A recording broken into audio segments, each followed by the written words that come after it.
All right, my friends, one of the things that I think gets overlooked a lot when it comes to financial planning and retirement planning in particularly is just your health. In Georgia, we have about 85,000 people a year die, and the vast majority of them are dying from some kind of heart disease. I don't say the vast majority, but a significant amount of people in Georgia are dying from heart disease.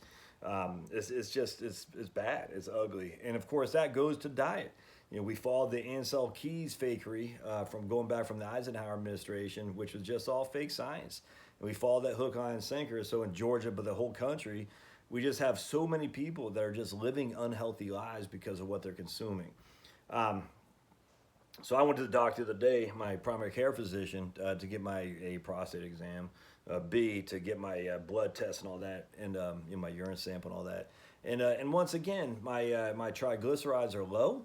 My cholesterol is high, which always concerns the docs. But the reason my cholesterol high is because it's my LDL, which is the quote bad cholesterol, is high.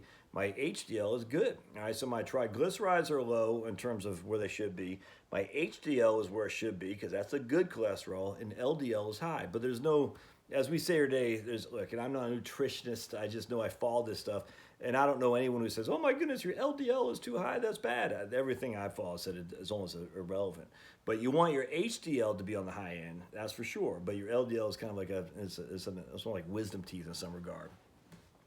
So my cholesterol is high. So initially, they're like, "Oh no, you're at risk for a heart attack and heart disease." No, it's simply not true. The triglycerides, I reduce that by lowering the carbs I take, and so I'm not even a freaking, I don't follow this to a T. I just like I'll tell you, I eat tons of red meat, fatty meat. Oh my goodness, if you eat tons of red meat, you're gonna have high triglycerides and what they say, congestive heart attack failure.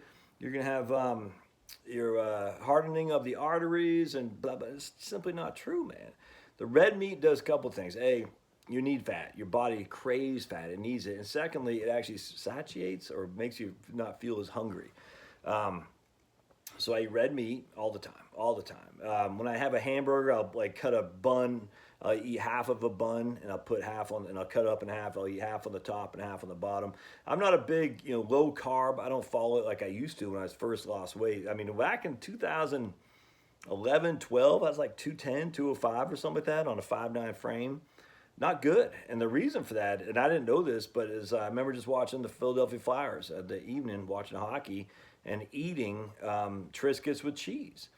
And that's not good right before you go night nights. That's bad for your blood sugar, and the higher your blood sugar, the more weight you're going to gain, and the worse you're just the worse condition you're going to be.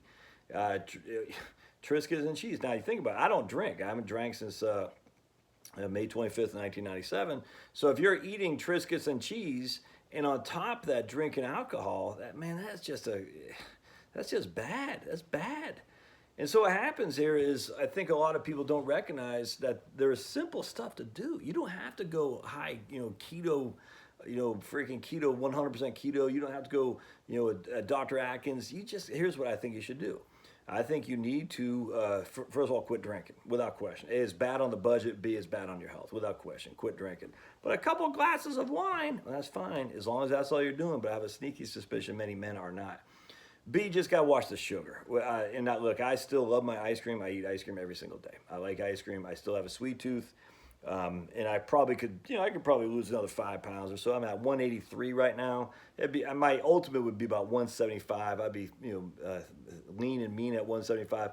I probably won't get there because I just like ice cream. I'm content with the idea of eating ice cream as long as I do something else, which is either I've been outside a lot for the last couple of days, literally moving dirt from point A to point B, just digging and moving and digging and moving, with a wheelbarrow, and that was wearing me out. I actually messed my knee up something good today, so anyway, but then I walk 4 to 5 miles a day, and I do work out, and I'll do some pull-ups, sit-ups, and push-ups, and that's pretty much it. But I think, and look, I'm not the epitome of health, but I'm 183 on a 5'9" body. Triglycerides are perfect. HDL is perfect, and LDL, again, if anyone cares, is high. And it just doesn't bother me because eggs, for instance, are high in cholesterol. But eggs are a wonderful superfood, man. They're good cholesterol. I eat, tomatoes from the garden. I'll eat cucumbers right from the garden, which are freaking awesome. And those are just filled with really nothing more than a little bit of nutrients, but just water. But the issue that comes, and I also do somewhat of an intermittent fasting. I don't eat after, usually about 6:30, maybe 6:30. I don't eat anything, and I don't get hungry at night. I usually don't eat anything before 10 or so in the morning, and so that's a quasi-intermittent fasting. If you really want the intermittent fasting to work like a charm, I think you gotta go 18 to 20 hours between meals. I just don't have the wherewithal to do that. But basically from, let's just say, 6 to 9, we'll say that's 12, that's 15 hours. That's still better than eating 3 meals a day. And I remember a lot of times when I don't eat breakfast, I'm not that hungry at lunch. Like I'll eat like today, I just had a brat.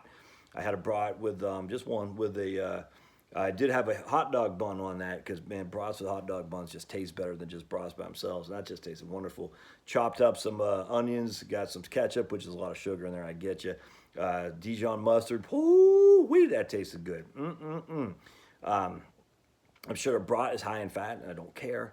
But I just had one brat, man, and I ate a little bit of junk food with that, some cheese and caramel popcorn to go with it. Which again, that's just I eat too much sugar. No other way around that. That's my downfall. But because I get exercise, because I don't eat that much, because I'm satiated or whatever it is, satiated, because I eat a lot of red meat. I just don't eat that much relative to what I used to. I used to just be hungry all the time. I don't drink any milk. If you are drinking milk, you need to be drinking whole milk, man. I'm just drinking skim milk. Just don't do that. Obviously you got to follow your own things, but I'm just telling you, I don't drink alcohol. I don't drink soda. Don't drink. Oh, for the love of me, don't drink that Coke. It's horrible, horrible. I'm telling you, it's only a matter of time for Coke gets sued. You can see that coming a mile away because it's like hell. Heart conditions are killing off a hell of a lot more people than tobacco ever could dream of, that's for sure. And it's just getting worse as people are walking around way too much weight, and their children are getting way too much weight. So anyway, for me, I don't eat breakfast, probably till 9:30 or 10, and when I do, it's usually eggs, bacon. Like I said, I eat a cucumber in the garden, and I'll take Paolo for a walk here. There he is. You see, oh, no. You can see, I'm not tight, I don't have a six-pack abs, but, I'm freaking 50 years old, man. I'm going to have a couple extra weight. Don't drink alcohol, don't drink Coke.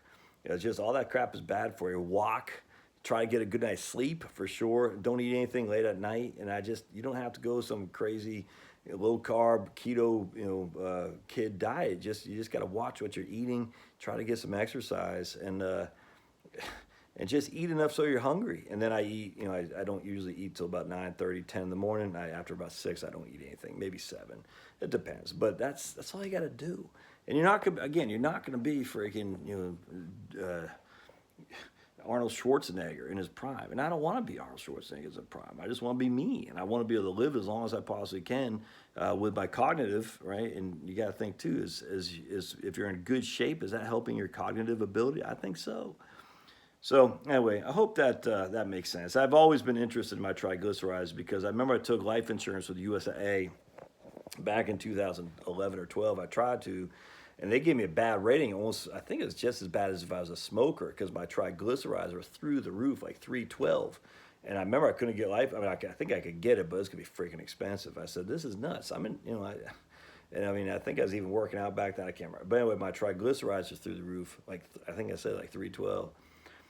So I said, what's the best way? And I was too heavy. I remember high triglycerides, too heavy. USA says basically you're at risk for a heart attack. And I'll never forget that. I said, that's nuts. But I said, what's the best way? And I came across the low carb stuff, went crazy low carb. I think I was dropped down to 175. I didn't like that so much because my face, what happens when you go too low carb is you really get skinny and your head looks big. Look at Judge Napolitano, look at Al Sharpton, look at Bill Clinton. These guys now, they just their heads look too big to their body. I don't think that's attractive at all. Obviously I'm married, I'm not trying to be attractive, but I think that looks sickly. So I said, well, I want to go low carb so I can get underwritten for life insurance. And I drinking whole milk, I drinking all kinds of eating red meat and whatnot. I just got rid of potatoes and all that. Look, I still eat French fries now because ultimately I think what really causes it is not eating late at night. Don't eat late at night. I tell you, if you can avoid that and then get away with alcohol, I think you're halfway there. And then you eat red meat so it fills you up. Yeah, I think you're halfway there. Now you have to see your own thing. But man, if you want to live good in retirement, you got to be healthy. If you're carrying around 30 or 40 extra weights, that's not good, man. That's going to hurt your knees. It might be you might not be long for this world in retirement. So just try to drop the weight and enjoy your retirement. Anyway, I figured I'd just share that with you. I'd love to hear your thoughts. See ya.